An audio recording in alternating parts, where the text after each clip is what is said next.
أعوذ بالله من الشيطان الرجيم بسم الله الرحمن الرحيم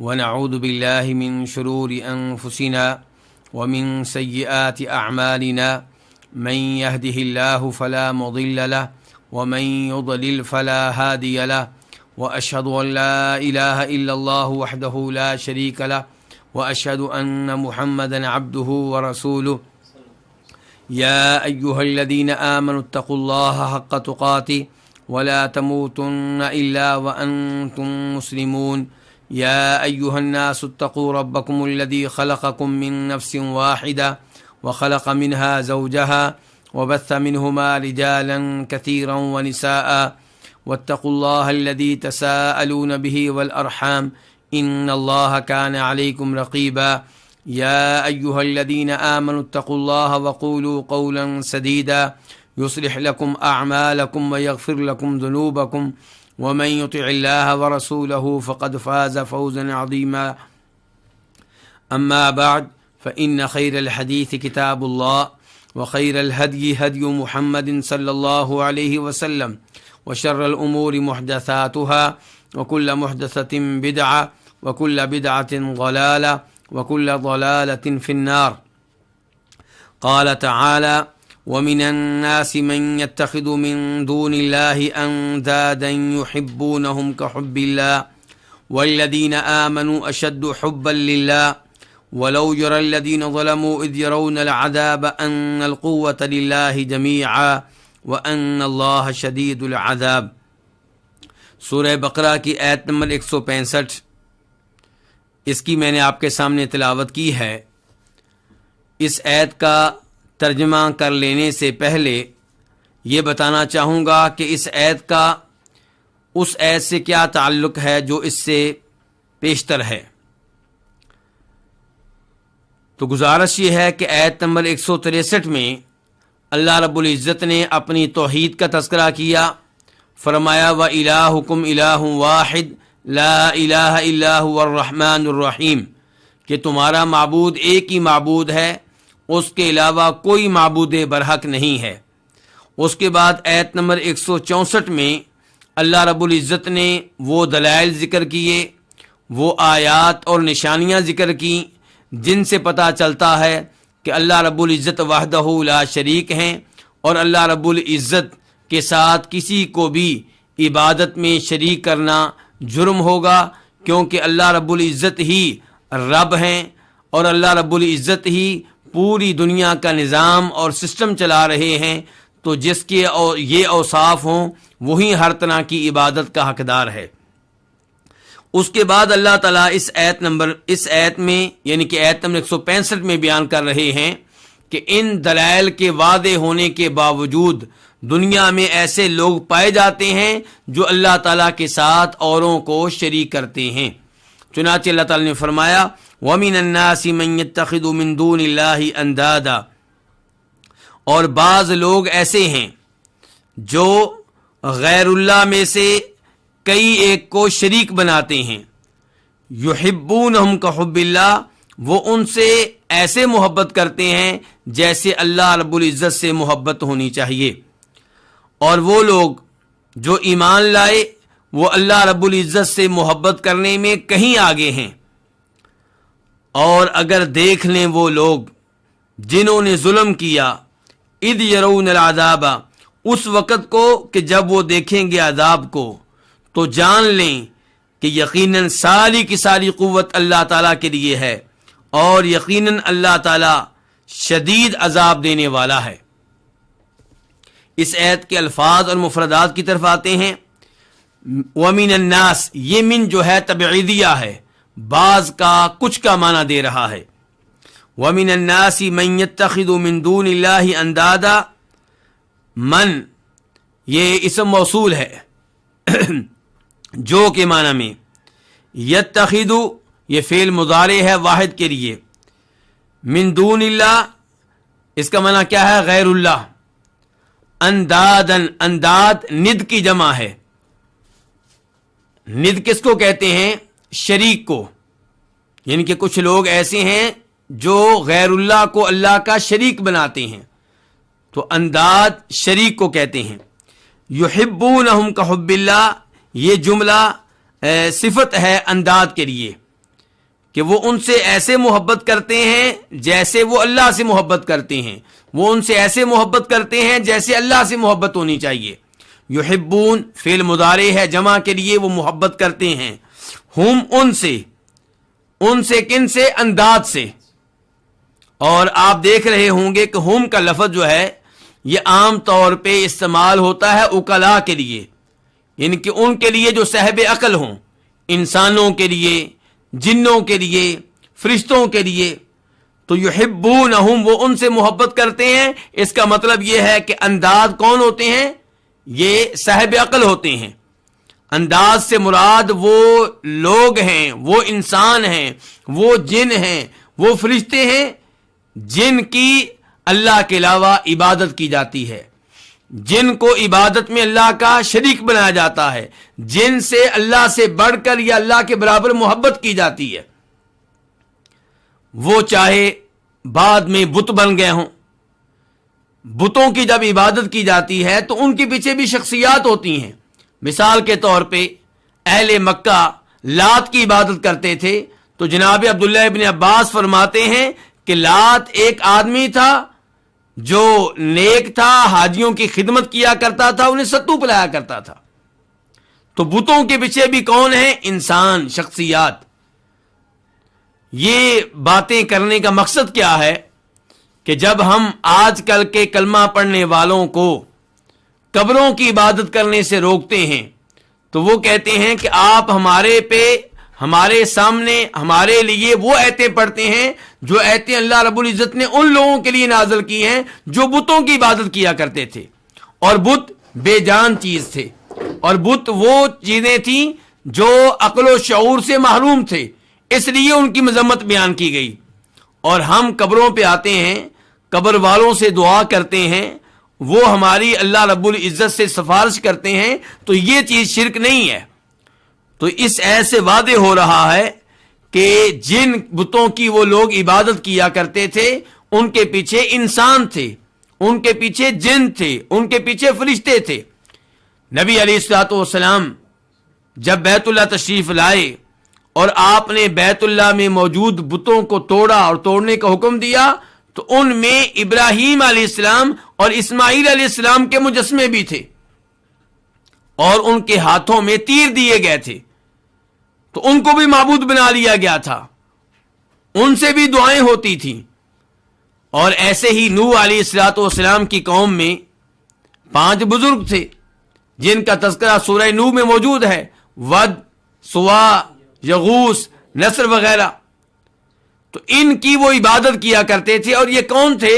عبداللہ ابن عباس فرماتے ہیں جیسا کہ صحیح بخاری میں آیا ہے کہ یہ ان کی قوم کے بزرگ تھے، جب وہ فوت ہو گئے تو ان کے نام پہ یادگاریں قائم کر لی گئیں، اور یہ یادگاریں کہاں قائم کی گئیں؟ جہاں بیٹھ کے وہ اللہ کی عبادت کیا کرتے تھے، جہاں بیٹھ کے وہ اللہ کو سجدے کیا کرتے تھے۔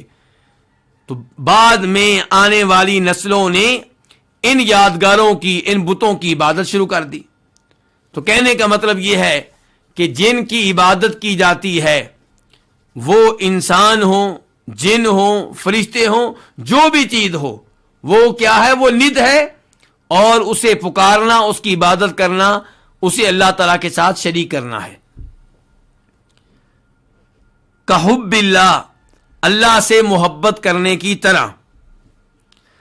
والذین آمنوا، الذین اسم موصول ہے، جو آمنوا ایمان لائے، فعل ماضی جمع کے لیے، اور وہ لوگ جو ایمان لائے، اشد یہ اس میں تفضیل ہے، وہ زیادہ آگے ہیں، حبا للہ، اللہ سے محبت میں۔ کن سے زیادہ آگے ہیں؟ کیونکہ اشد جب اس میں تفضیل ہے تو اس کا تقاضا ہوتا ہے کہ ایک مفضل ہو اور ایک مفضل علیہ ہو۔ ایک وہ چیز ہے جس کو فضیلت دی جا رہی ہے، اور ایک وہ چیز ہے جس پہ فضیلت دی جا رہی ہے۔ اب یہاں ایمان لانے والوں کو اللہ سے محبت میں فضیلت دی جا رہی ہے، سوال پیدا ہوتا ہے کہ کس پہ فضیلت دی جا رہی ہے؟ تو ایمان لانے والوں کو اللہ سے محبت میں فضیلت دی جا رہی ہے ان لوگوں پہ جو غیر اللہ کی عبادت کیا کرتے تھے، غیر اللہ سے محبت کیا کرتے تھے۔ تو اللہ تعالیٰ یہاں پہ بتا رہے ہیں ایمان والے اللہ سے محبت کرنے میں ان سے آگے ہیں جو اللہ تعالیٰ کے ساتھ محبت میں اوروں کو شریک کرتے ہیں۔ تو یہ ان سے آگے ہیں کس محبت میں؟ غیر اللہ محبت کرتے ہیں اللہ تعالیٰ سے بھی، غیر اللہ سے بھی۔ تو جب اللہ تعالیٰ کہہ رہے ہیں کہ ایمان والے اللہ سے محبت کرنے میں زیادہ آگے ہیں، تو اس کے بعد دو احتمال ہیں۔ پہلا احتمال یہ ہے کہ ایمان والے اللہ سے محبت زیادہ کرتے ہیں ان کی اللہ سے محبت کے مقابلے میں، یعنی کہ یہ بھی اللہ سے محبت کرتے ہیں اور ایمان والے بھی اللہ سے محبت کرتے ہیں، لیکن ایمان والے اللہ سے محبت کرنے میں ان سے آگے ہیں۔ اور دوسرا احتمال یہ ہے، دوسرا معنی یہ ہو سکتا ہے کہ ایمان والے اللہ سے محبت کرتے ہیں، ایمان والوں کی اللہ سے محبت اس محبت سے کہیں زیادہ ہے جو ان لوگوں کو اپنے بتوں سے ہے۔ حبًا یہ شدو کی کیا ہے؟ تمجید ہے۔ وَلَوْ يَرَى الَّذِينَ ظَلَمُوا، اور اگر دیکھ لیں وہ لوگ جنہوں نے ظلم کیا،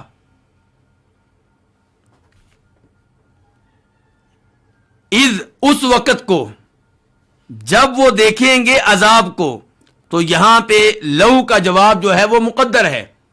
لَعَلِمُوا، اگر دیکھ لیں وہ لوگ جنہوں نے ظلم کیا اس وقت کو جب وہ عذاب کو دیکھیں گے، لَعَلِمُوا تو جان لیں کہ بے شک ساری کی ساری قوت اللہ تعالیٰ کے لیے ہے۔ تو ظلموا فی الماضی ہے، جمع کے لیے انہوں نے ظلم کیا۔ عید کا معنی کیا ہے؟ جس وقت۔ یرونا فی المضارع ہے، جمع کے لیے جب وہ دیکھیں گے عذاب کو۔ وَأَنَّ اللَّهَ شَدِيدُ الْعَذَابِ، اور یہ کہ اللہ تعالیٰ شدید عذاب دینے والے ہیں، سخت عذاب دینے والے ہیں۔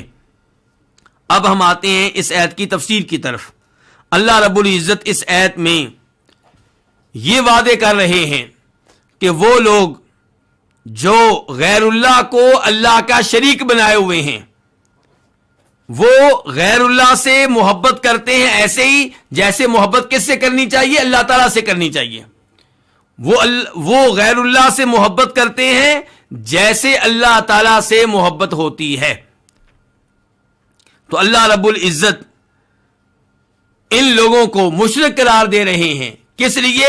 کیونکہ انہوں نے اللہ کے ساتھ محبت میں اوروں کو شریک کر دیا۔ اس سے پتہ چلا سب سے بڑھ کر محبت کس سے ہونی چاہیے؟ اللہ رب العزت سے۔ اللہ تعالیٰ فرماتے ہیں سورہ توبہ میں، قُلْ إِن كَانَ آبَاؤُكُمْ وَأَبْنَاؤُكُمْ وَإِخْوَانُكُمْ وَأَزْوَاجُكُمْ وَعَشِيرَتُكُمْ وَأَمْوَالٌ اقْتَرَفْتُمُوهَا وَتِجَارَةٌ تَخْشَوْنَ كَسَادَهَا وَمَسَاكِنُ تَرْضَوْنَهَا أَحَبَّ إِلَيْكُم مِّنَ اللَّهِ وَرَسُولِهِ وَجِهَادٍ فِي سَبِيلِهِ فَتَرَبَّصُوا حَتَّى يَأْتِيَ اللَّهُ بِأَمْرِهِ وَاللَّهُ لَا يَهْدِي الْقَوْمَ الْفَاسِقِينَ، کہ اے نبی علیہ الصلوۃ والسلام آپ بیان کر دیں، آپ کہہ دیں کہ اگر تمہیں اپنے آباء و اجداد سے، اپنے بیٹوں سے، اپنے بھائیوں سے، اپنی بیویوں سے، اپنی فیملی سے، اپنے کاروبار سے، اپنی رہائش سے محبت اللہ سے بڑھ کر ہے، اللہ کے رسول سے بڑھ کر ہے، اور جہاد فی سبیل اللہ سے بڑھ کر ہے، تو پھر تم انتظار کرو، یعنی کہ اللہ کے عذاب کا انتظار کرو۔ تو اس سے آپ اندازہ لگا سکتے ہیں کہ اللہ سے بڑھ کر کسی اور سے محبت کرنا کتنا بڑا جرم ہے۔ تو اللہ رب العزت کے ساتھ محبت میں کسی اور کو برابر کرنے کی اجازت نہیں ہے، اور اللہ تعالیٰ سے بڑھ کر کسی اور سے محبت کرنے کی بھی اجازت نہیں ہے۔ اللہ تعالیٰ کے ساتھ کسی اور کو محبت میں شریک کرنا، دونوں سے ایک جیسی محبت کرنا بھی شرک، اور اللہ سے بڑھ کر کسی اور سے محبت کرنا یہ بھی واضح طور پہ شرک ہے۔ اور افسوس سے کہنا پڑتا ہے یہ صورتحال جو اللہ تعالیٰ نے اس آیت میں بیان کی ہے آج کل ان مسلمانوں میں بھی پائی جاتی ہے جو کلمہ پڑھتے ہیں۔ آپ درباروں پہ چلے جائیں، مزاروں پہ چلے جائیں، آپ وہاں پہ دیکھیں گے کہ لوگ قبر والے کی قبر پہ کھڑے ہو کے ایسے کانپ رہے ہوں گے، اس سے ایسے ڈر رہے ہوں گے جیسے وہ اللہ سے بھی نہیں ڈرتے ہوں گے۔ ان کے دلوں میں قبر والے کا خوف اللہ کے خوف سے بڑھ کر ہوگا، ان کے دلوں میں قبر والے کی محبت اللہ کی محبت سے بڑھ کر ہوگی، اور جب آپ ان سے بات کریں گے تو وہ کہیں گے ہم شرک نہیں کرتے۔ تو اللہ تعالیٰ کہہ رہے ہیں کہ وَمِنَ النَّاسِ مَن يَتَّخِذُ مِن دُونِ اللَّهِ أَندَادًا يُحِبُّونَهُمْ كَحُبِّ اللَّهِ، اور بعض لوگ وہ ہیں جو غیر اللہ میں سے کئی ایک کو شریک بناتے ہیں جن سے وہ محبت کرتے ہیں، کحب اللہ، اللہ سے محبت کرنے کی طرح، جن سے وہ محبت کرتے ہیں ایسے جیسے اللہ سے محبت کرنی چاہیے۔ والذین آمنوا اشد حبا للہ، اور وہ لوگ جو ایمان لائے وہ اللہ تعالیٰ سے محبت کرنے میں کہیں آگے ہیں۔ میں وعدے کر چکا ہوں کہ یہاں پہ دو احتمال ہیں، یعنی کہ ایمان والے ان لوگوں سے محبت کرنے میں کہیں آگے ہیں۔ ان کی کس محبت سے مقابلہ ہے؟ ان کی اس محبت سے جو انہیں اللہ تعالیٰ سے ہے۔ وہ اللہ تعالیٰ سے محبت کرتے ہیں لیکن وہ اللہ کے ساتھ محبت میں اپنے انداز کو شریک کیے ہوئے ہیں، اور مسلمانوں کی محبت اللہ تعالیٰ سے خالص ہے، تو اس لیے مسلمان اللہ تعالیٰ سے محبت میں ان سے کہیں آگے ہیں۔ دوسرا مطلب یہ ہو سکتا ہے کہ وہ محبت کرتے ہیں اپنے انداز سے، انہوں نے کئی ایک کو اللہ کا شریک بنا رکھا ہے جن سے وہ محبت کرتے ہیں۔ اب انہیں اپنے شریکوں سے بھی محبت ہے لیکن ساتھ ساتھ اللہ تعالیٰ سے بھی محبت ہے۔ اللہ تعالیٰ فرماتے ہیں فَإِذَا رَكِبُوا فِي الْفُلْكِ دَعَوُا اللَّهَ مُخْلِصِينَ لَهُ الدِّينَ فَلَمَّا نَجَّاهُمْ لِلْبَرِّ إِذَا هُمْ يُشْرِكُونَ، جب وہ کشتی میں سوار ہوتے ہیں تو وہ مخلص ہو کر اللہ تعالیٰ کو پکارتے ہیں، اللہ سے دعا کرتے ہیں، تب اللہ تعالیٰ کے ساتھ دعا میں عبادت میں کسی اور کو شریک نہیں کرتے۔ لیکن جب اللہ تعالیٰ انہیں خشکی پہ لے آتا ہے، جب اللہ تعالیٰ انہیں سمندر میں غرق ہونے سے محفوظ کرتا ہے اور سمندر کی مشکلات سے نجات دیتا ہے، تب وہ اللہ تعالیٰ کے ساتھ اوروں کو شریک کرتے ہیں۔ اس کا مطلب یہ ہے کہ انہیں اپنے بتوں سے، انہیں اپنے معبودوں سے جن کو انہوں نے اللہ کا شریک بنا رکھا ہے محبت ہے، لیکن یہ محبت تقسیم ہے، اللہ تعالیٰ سے بھی ہے اور اپنے انداز سے بھی ہے، جبکہ مسلمانوں کو خالص محبت ہے کس سے؟ اللہ رب العزت سے۔ تو اس لیے اللہ تعالیٰ نے فرمایا والذین آمنوا اشد حبا للہ۔ اس کے بعد فرمایا ولو یری الذین ظلموا یرون العذاب، ولو یری الذین ظلموا، یہ الفاظ اور وہ الفاظ جو والذین آمنوا اشد حبا للہ سے پہلے ہیں، ان کا آپس میں گہرا تعلق ہے۔ اس لحاظ سے والذین آمنوا اشد حبا للہ یہ جملہ معترضہ قرار پاتا ہے۔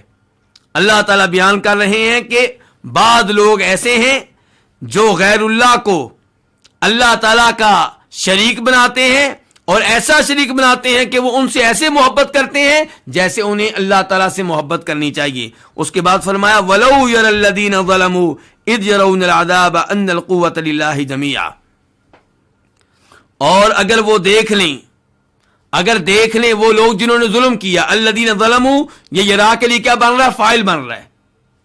سیاق و سباق کا تقاضا یہ تھا کہ الفاظ یوں ہوتے ولو یرو،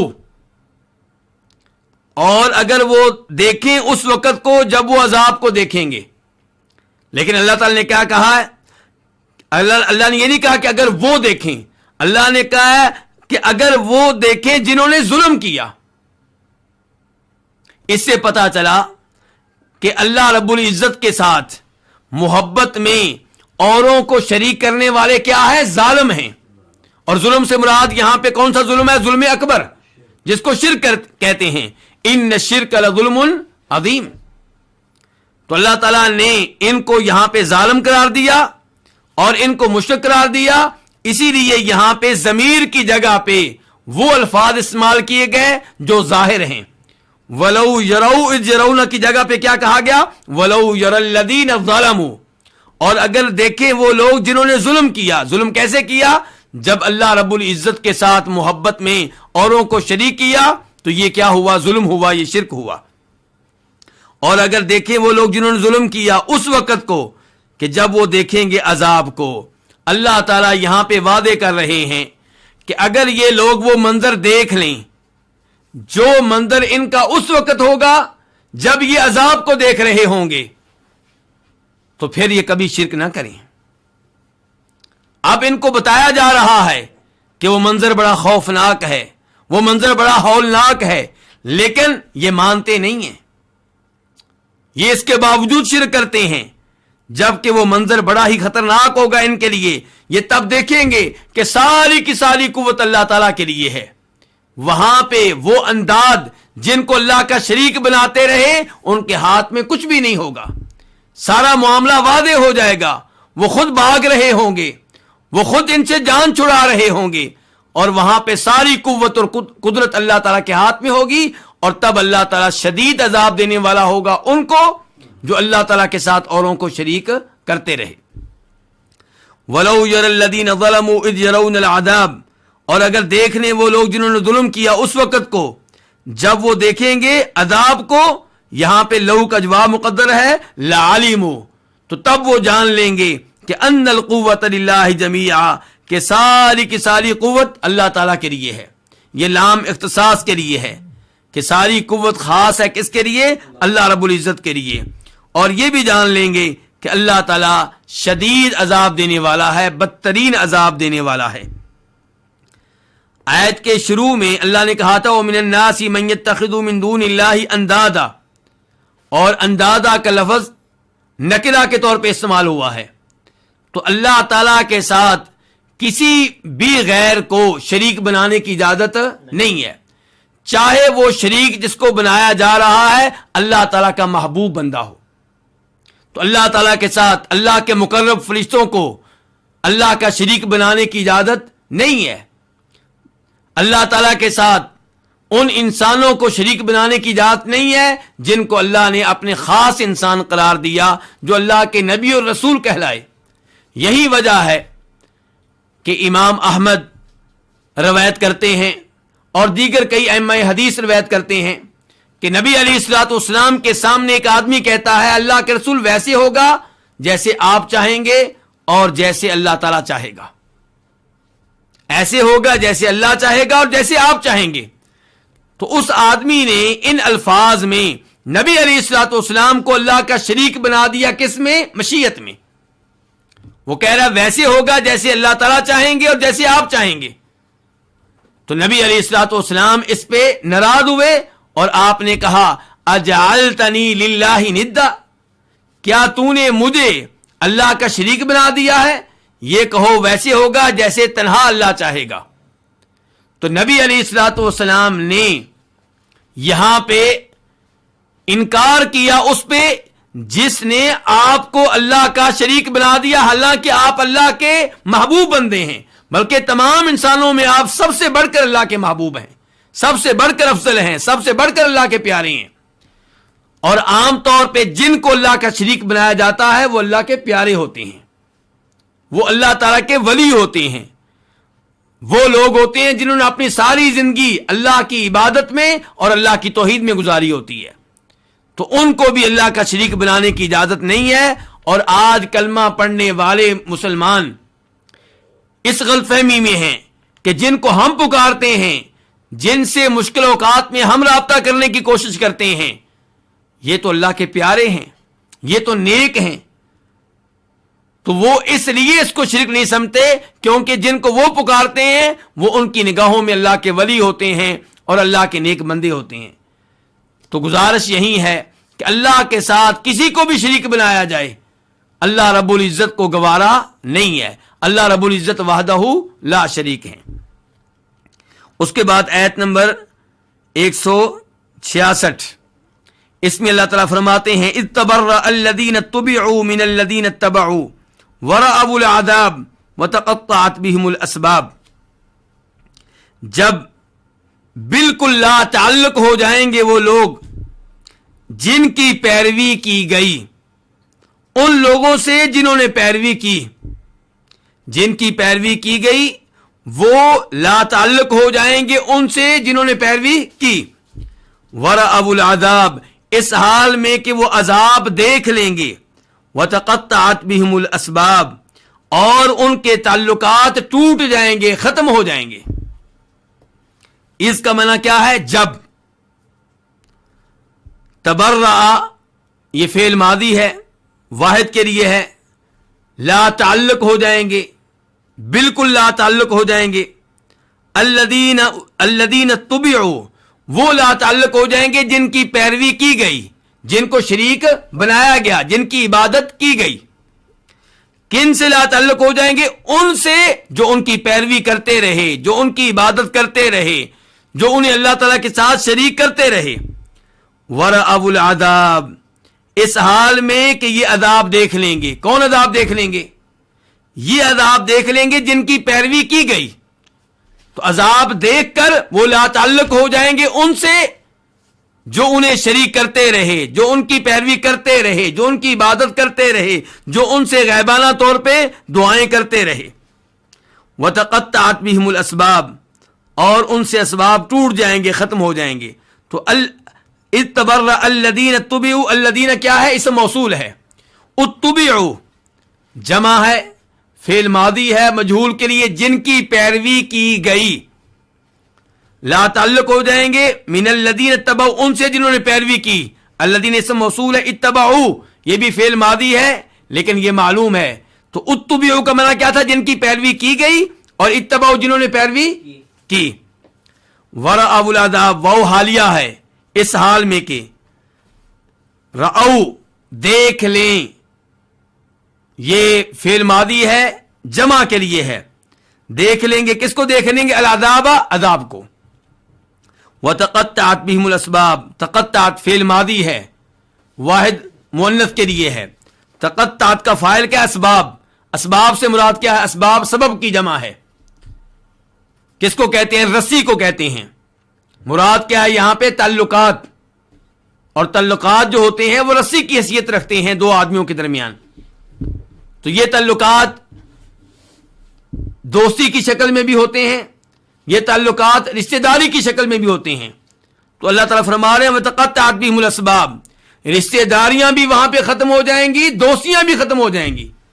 الْأَخِلَّاءُ يَوْمَئِذٍ بَعْضُهُمْ لِبَعْضٍ عَدُوٌّ إِلَّا الْمُتَّقِينَ، جو دنیا میں گہرے دوست ہوا کرتے تھے، روز قیامت ایک دوسرے کے دشمن ہوں گے، سوائے ان دوستوں کے جن کی دوستی اسلام کی بنیاد پہ تھی، تقوی کی بنیاد پہ تھی، توحید کی بنیاد پہ تھی، ان کی دوستی روز قیامت بھی قائم رہے گی۔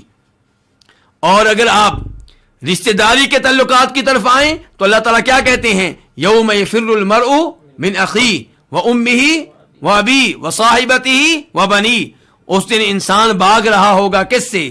اپنے والد سے، اپنی بیوی سے، اپنے بیٹوں سے۔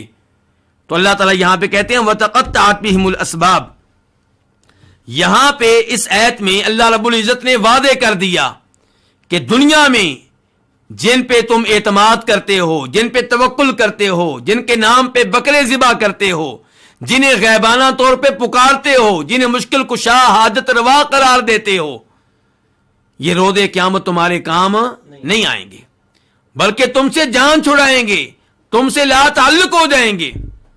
اللہ رب العزت نے قرآن حکیم میں کئی مقامات پہ تذکرہ کیا ہے ان فرشتوں کا جن کی دنیا میں عبادت کی جاتی تھی۔ وہ اللہ رب العزت کے سامنے ان سے بیزاری کا، لا تعلقی کا وعدے طور پہ اعلان کریں گے جو ان فرشتوں کی عبادت کرتے رہے، اور کہیں گے سبحانک انت ولینا من دونہم بل کانوا یعبدون الجن اکثرہم بہم مؤمنون۔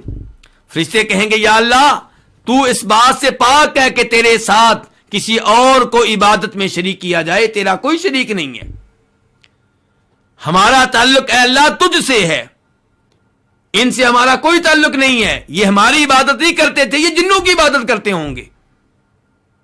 تو روز قیامت وہ جن کی عبادت کی جاتی تھی وہ بھی لا تعلقی کا اعلان کریں گے، اور وہ فرشتے جن کی عبادت کی جاتی تھی وہ بھی لا تعلقی کا اعلان کریں گے، اور وہ انبیاء کرام علیہم الصلوۃ والسلام جن کے اللہ کے علاوہ عبادت کی جاتی تھی وہ بھی لا تعلقی کا اعلان کریں گے۔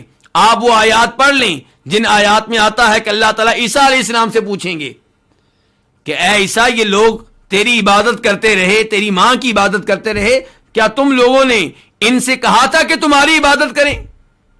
عیسیٰ علیہ السلام بھی یہ کہیں گے یا اللہ تو اس بات سے پاک ہے، اگر میں نے ایسا کچھ کہا ہوتا تو تیرے علم میں ہوتا، میں نے ایسا کچھ نہیں کہا۔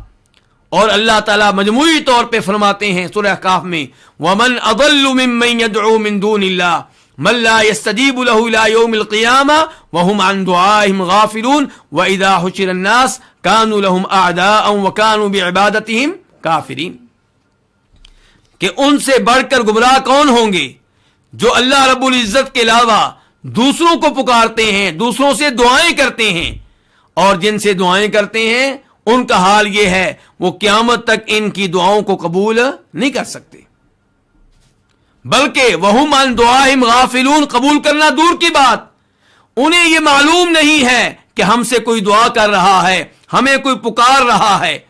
شیخ عبد القادر جیلانی رحمہ اللہ کو معلوم نہیں ہے کہ لوگ مجھے پکارتے ہیں۔ جناب علی رضی اللہ عنہ فوت ہو چکے، انہیں معلوم نہیں ہے کہ لوگ آج مدد کے لیے مجھے پکارتے ہیں۔ اللہ تعالیٰ کہہ رہے ہیں وَهُمْ عَن دُعَائِهِمْ غَافِلُونَ، جن کو میرے علاوہ پکارا جا رہا ہے وہ پکار سے غافل ہیں، بے خبر ہیں، لا علم ہیں۔ وَإِذَا حُشِرَ النَّاسُ، اور جب لوگوں کو جمع کیا جائے گا یعنی کہ روز قیامت، تو كَانُوا لَهُمْ أَعْدَاءَ، جن کو اللہ کے علاوہ پکارا جاتا تھا، جن کے اللہ کے علاوہ عبادت کی جاتی تھی، جن کے نام پہ اللہ کے علاوہ بکرے ذبح کیے جاتے تھے، یہ ان کے دشمن بن جائیں گے۔ کن کے؟ جو انہیں پکارتے رہے، جو ان سے دعائیں کرتے رہے، جو ان کے نام پہ بکرے ذبح کرتے رہے، اور وہ ان کی عبادت کا انکار کر دیں گے۔ تو یہی کچھ اللہ تعالیٰ یہاں پہ وعدے کر رہے ہیں کہ اتبرأ الذین اتبعوا من الذین اتبعوا، جب مکمل طور پہ لا تعلق ہو جائیں گے وہ جن کی پیروی کی جاتی تھی، جن کو معبود بنایا جاتا تھا، ان سے جو ان کی پیروی کرتے رہے، جو ان کی عبادت کرتے رہے، ورأوا العذاب، اس حال میں کہ وہ عذاب دیکھ لیں گے، وتقطعت بهم الاسباب، اور ان سے تعلقات ختم ہو جائیں گے، ٹوٹ جائیں گے۔ اس ایسے یہ بھی پتا چلا کہ روز قیامت جو عذاب ہوگا یہ برحق ہے، اس پہ ایمان لانا ضروری ہے۔ جو آخرت پہ ایمان لاتا ہے وہ اس بات پہ بھی ایمان لائے کہ روز قیامت اللہ رب العزت مجرموں کو عذاب دیں گے، شرک کرنے والوں کو عذاب دیں گے۔ اس کے بعد اللہ تعالیٰ فرماتے ہیں وقال الذين اتبعوا لو ان لنا كرة فنتبرأ منهم كما تبرؤوا منا كذلك يريهم الله اعمالهم حسرات عليهم وما هم بخالدين من النار، اور کہیں گے وہ لوگ جنہوں نے پیروی کی، لو ان لنا کرہ، کاش ہمارے لیے دوبارہ لوٹنا ہو،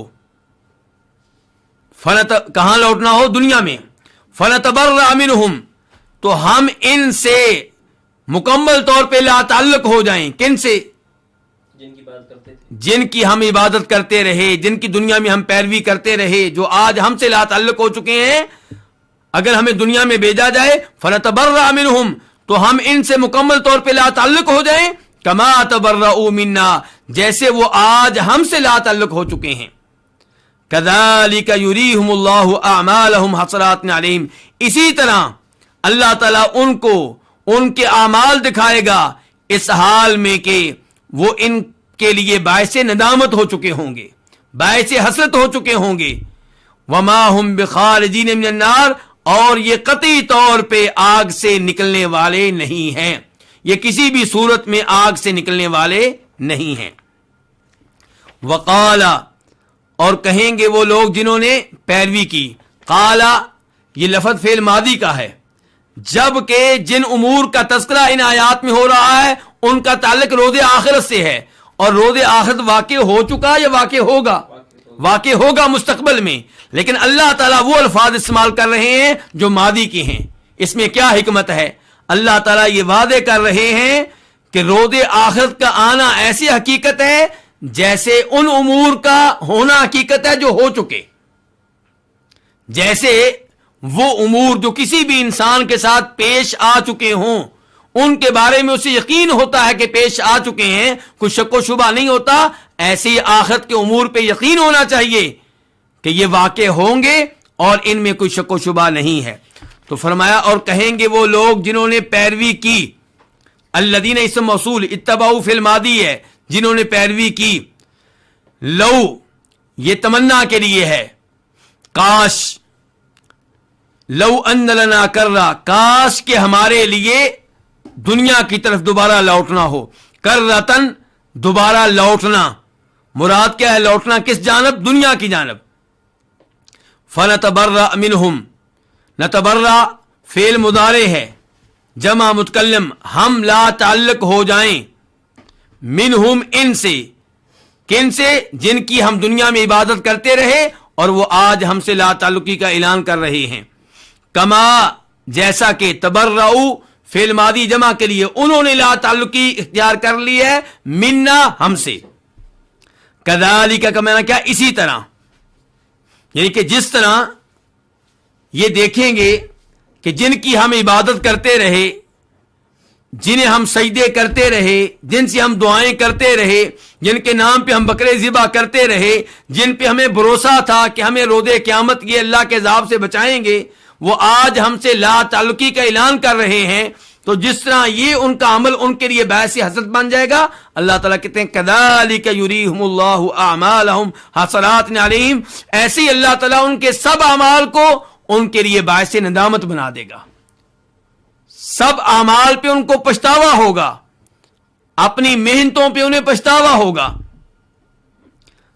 کذالک یریہم اللہ، یری یہ فعل مضارع ہے لیکن ارا یری سے، ایک ہوتا ہے رآ یرا، رآ اس نے دیکھا، یرا وہ دیکھے گا، اور یہاں پہ کیا ہے؟ ارا یری، اس نے دکھایا وہ دکھائے گا، یعنی کہ اللہ تعالیٰ انہیں دکھائے گا. کیا دکھائے گا؟ اعمال، ہم ان کے اعمال، اعمال عمل کی جمع ہے، حسرات حال ہے، اس حال میں کہ ان کے اعمال ان پہ حسرت بن چکے ہوں گے، ان کے لیے باعث ندامت بن چکے ہوں گے، ان کے لیے پچھتاوا بن چکے ہوں گے. وما هم بخارجین من النار، یہ ما نافیہ ہے، نہیں ہوں گے وہ خارجین، خارج کی جمع ہے، خارج نکلنے والا، خارجین نکلنے والے، وہ قطعی طور پہ نکلنے والے نہیں ہوں گے، من الناری آگ سے. خارجین پہلے سے پہلے جو با ہے یہ با زیادہ ہے لیکن توکید کے لیے ہے، اسی لیے ہم معنی کیا کر رہے ہیں؟ وہ قطعی طور پہ نکلنے والے نہیں ہوں گے، وہ ہرگز نکلنے والے نہیں ہوں گے، وہ کسی شکل میں نکلنے والے نہیں ہوں گے. کہاں سے؟ جہنم کی آگ سے.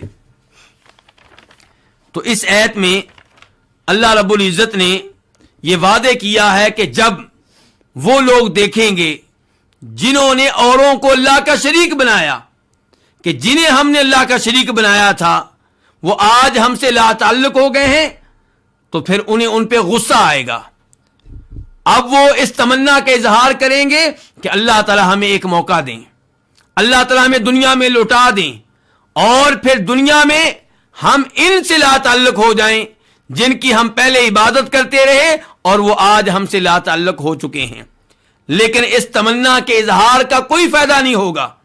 اللہ رب العزت نے یہ امور اسی لیے وعدے کر دیے ہیں تاکہ یہ لوگ دنیا میں ابھی اپنی اصلاح کر لیں، روز قیامت اس تمنا کا، اس آرزو کا کوئی فائدہ نہیں ہوگا. اور اللہ تعالیٰ یہ بتا رہے ہیں اس کے بعد کہ ان کے سارے اعمال ضائع ہو جائیں گے. وَقَدِمْنَا إِلَى مَا عَمِلُوا مِنْ عَمَلٍ فَجَعَلْنَاهُ هَبَاءً مَنْثُورًا، انہیں اپنے اعمال کا کچھ فائدہ نہیں ہوگا اور یہ اعمال ان کے لیے پچھتاوا بن جائیں گے، حسرت بن جائیں گے.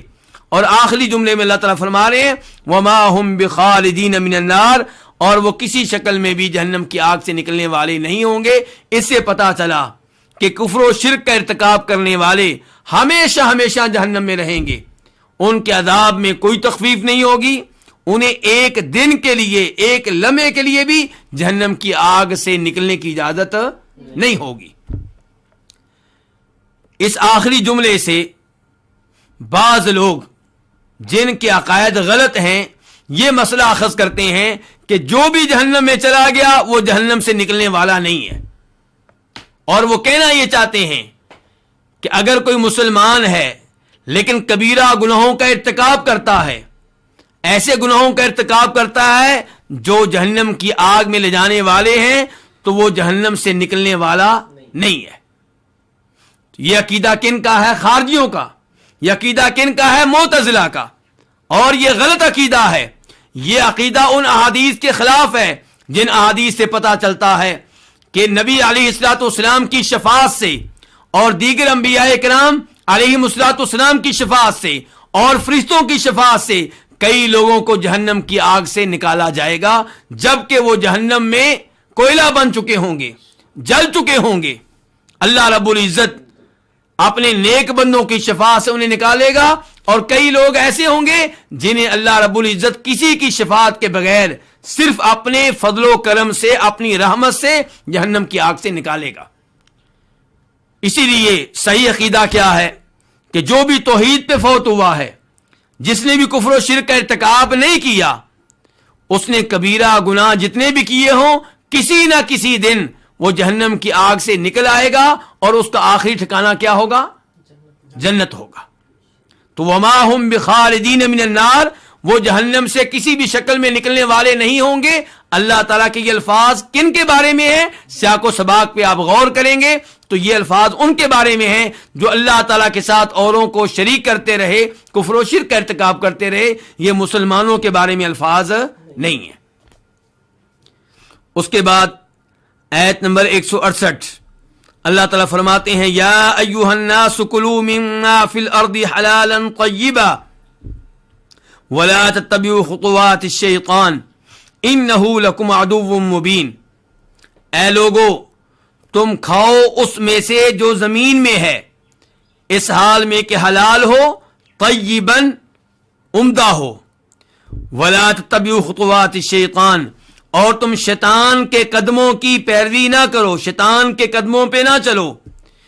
انہ لکم عدو مبین، یقیناً وہ تم لوگوں کا واضح طور پہ دشمن ہے۔ یا ایھا الناس، اے لوگو، یہاں پہ مخاطب صرف مسلمان نہیں ہیں۔ کون مخاطب ہے؟ سب لوگ۔ یا ایھا الناس، اے لوگو، کلو فعل امر ہے جمع کے لیے، تم کھاؤ۔ مما اصل میں کیا تھا؟ من ما، من حرف جر جس کا معنی ہوتا ہے سے، اور ما اسم موصول جس کا معنی ہوتا ہے الذی جو۔ تو کلو تم کھاؤ، مما اس میں سے جو، فی الارض زمین میں ہے، زمین پہ ہے، حلالن یہ حال ہے کس سے؟ مما فی الارض کے ما سے، اس جو زمین پہ ہے اس میں سے کھاؤ، اس حال میں کہ وہ کیا ہو؟ حلال ہو، طیباً عمدہ ہو۔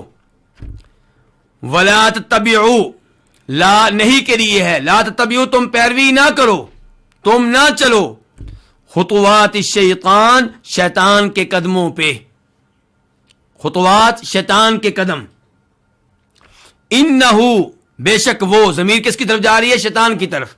بے شک وہ، لکم تمہارے لیے ہے، عدو دشمن، مبین واضح طور پہ، مبین صفت ہے کس کی؟ عدو کی۔ یا ایھا الناس، اے لوگو، مخاطب کون ہے؟ تمام لوگ۔ جبکہ ایت میں جو امور بتائے جا رہے ہیں انہیں علماء کرام اپنی اصطلاح میں کیا کہتے ہیں؟ فرعی امور۔ کلوا مما فی الارض حلالا طیبا، حلال کھاؤ، عمدہ چیزیں کھاؤ، یہ وہ مسئلہ نہیں ہے جس کا تعلق عقیدے سے ہو۔ یہ کون سا مسئلہ ہے؟ اس کا حلال و حرام سے تعلق ہے۔ تو اس سے پتا چلا کہ کافر لوگ جیسے عقیدے میں قرآن کے مخاطب ہیں، جب قرآن کہتا ہے اپنا عقیدہ ٹھیک کرو، شرک ترک کر دو، توحید اپنا لو، تو اس کے مخاطب مسلمان بھی ہیں، کافر بھی ہیں، شرک کرنے والے بھی ہیں۔